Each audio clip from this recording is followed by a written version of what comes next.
Welcome to this introduction video. My name is Stijn Reijnders and I'm very excited to provide you with all the ins and outs of this program. During the next 12 minutes I would like to give you a good idea of what this program is all about. First of all, we will start with the question, why study tourism, culture and society? We will show you how tourism has become an increasingly relevant part of our society and inform you why tourism is such a great topic to study. After that, we will explain why we believe that the Erasmus University is the best place to do this. Furthermore, we will show you our program, the kind of courses that we have to offer, and how do these courses also help you in building your own expertise. Probably you also want to know more about the career perspectives after having finished your masters with us. Finally, we'll spend a few minutes on application procedures. Let's start with the question, why study tourism? And what makes tourism such an interesting and relevant topic for your academic education? Now, one of our lecturers, Nicky will tell you more about this. Yes, thank you very much, Stijn, and hello everyone. So let's indeed discuss the question, why study tourism? Well, first of all, it's important to note that the tourism sector has grown into one of the most important industries in today's global economy. Currently, 1 out of 10 jobs are already affiliated with the tourism industry. So in other words, tourism has huge economic effects. Secondly, and perhaps more important, tourism affects our society and our culture. Tourism is everywhere and it has fundamentally changed the way how cities and nations represent themselves on a global stage. Now, we state that in order to understand society, you also need to understand how tourism works. And in our view, the current corona crisis underlines the importance of tourism, but also confronts us with the need for more sustainable forms of tourism. This challenge is at the heart of our program. This approach is summarized in our motto, where we state that understanding and improving society in an era of mobility and globalization requires a thorough knowledge of the complex interplay between tourism, culture and society. Now, this graph over here clearly illustrates the importance of tourism. Ever since the 1950s, we can see an ongoing increase of people traveling the globe. Interesting is that this field of tourism is also increasingly diversified. As we can see here, around the 1950s, tourism was still mainly confined to Europe and America, but is now increasingly becoming a truly global phenomenon. That tourism has gone and is still going through processes of globalization is also illustrated in the following graph over here. Here in particular, we can see that from 2010 onwards, Chinese travelers are taking the tourism industry by storm. Now, as the tourists are increasingly coming from all corners of the world, the field of tourism itself also is increasingly diversifying in order to cater to these changing preferences on behalf of the tourists. Now, many tourists do not longer want to be part of mass tourism. Instead, they want to experience the unexpected and the original. Tourism, in that sense, has become an act of exploration again. And this development has been labeled as the nichification of tourism, where we see new niches popping up that have become very prevalent and popular, such as cultural tourism. We can see an example of this here in the middle. Creative tourism, for example, are holidays that are built around an active engagement with the local arts and craftsmanship. For example, learning how to dance the flamenco in Madrid. In addition, we also have what is called roots tourism. That's the image here on top. Within roots tourism, we have tourists who are exploring places that are connected to their ancestral heritage. Now, in this picture, we can see the Obama family in Ghana on Cape Coast, where they are exploring Michelle Obama's roots. Third, and in the image here in the middle, we can see an example of dark tourism, which is tourism that takes place towards places associated with death and human suffering. Here we can see Auschwitz, the infamous Nazi death camp that normally attracts more than 1 million visitors per year. And last but not least, all the way at the bottom here, we see an example of media tourism. And within media tourism, tourists are visiting places because of the strong association it has with popular culture. Such as here, for example, people visiting Dubrovnik in line with how it is represented in Game of Thrones.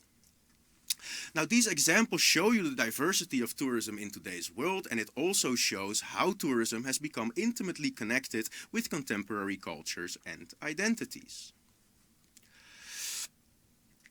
Now, I hope that these examples have managed to show you why tourism is so relevant in today's era. For the sake of fun, I wanted to give you just one more example just to show you the omnipresence of tourism. Now here we see what once was the Mediterranean fishermen's village of Benidorm on the east side of Spain around the 1950s. Now the next picture that we can see over here, we fast forward 70 years to our present day and age, and this is the exact same place. The story of this one small fishing village shows us the transformative effect that the phenomenon of tourism has on places, with a huge impact on the local community. Alright, back to you, Stijn. Thanks, Nicky. Okay, so Nicky has explained why tourism is such an interesting and relevant topic for your masters. But then the follow-up question is, why study this program at the Erasmus University? We believe there are 4 reasons for doing so. First, our profile is unique. We offer an academic program based on an interdisciplinary perspective on the verge of the social sciences and the humanities.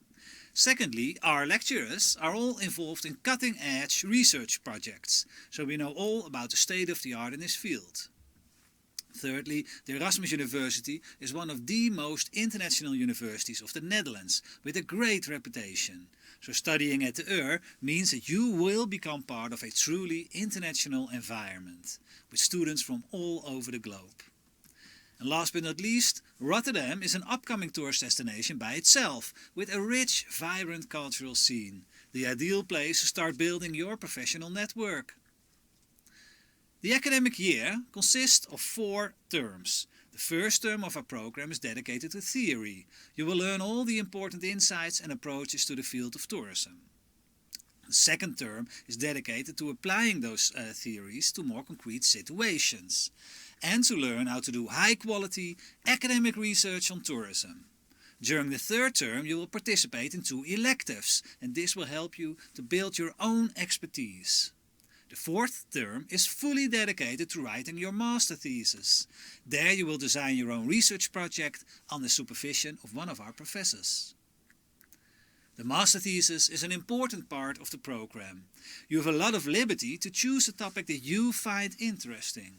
But to give you an idea, I would like to show you a couple of possible topics for your own master thesis. Now, one of the possible topics would be to look at the intersection between heritage and tourism. Tourism can bring in money to help manage heritage sites, but tourism is not always a good thing. It can be rather detrimental to the local environment or to local heritage sites. So a possible question for your master thesis could be how to disclose heritage sites to tourists in a community-friendly way. Another possible topic concerns tourism in relation to local cultures. Tourism provides a platform for intercultural exchange. But there's also a long-standing historical connection between colonialism and tourism. So what kind of neo-colonial patterns can be recognized in these kinds of ethnic tourism or tribe tourism examples? But of course, globalization is a two-way process, and local traditions are commercialized all over the world, so also in, for example, the Netherlands. Dutch villages like Volendam and Giethoorn are increasingly popular among the millions of Asians that visit the Netherlands each year, where they are informed of the local, so-called authentic customs and dress codes. In that sense, tourism is also a playful way of performing identity. Equally interesting are the many technological developments that are now taking place in the tourist sector.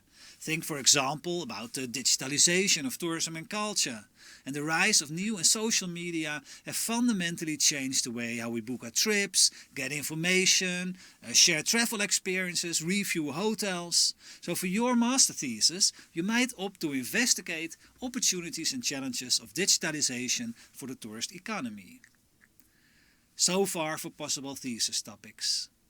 After having finished your master thesis, what kind of possibilities are there for you? These are just a couple of examples of our alumni. You can decide to continue your academic trajectory and start a career at the university, or you can become a policy maker, a travel journalist, a consultant, or maybe a managing director for cultural sites, cultural festivals, or even an independent entrepreneur. Now, I hope that I've provided you with a good overview of what our master program is about. We have two basic entry requirements. You need a bachelor degree in social sciences or in the humanities, and your English language skills need to be sufficient. Now, if you want to join our program, please register in time. You can find all the information about registration on our website. Simply Google Tourism, Culture and Society, and then you will find our website and all the needed information. For now, our presentation is finished. So thank you for listening, and I hope to see you all next year in class.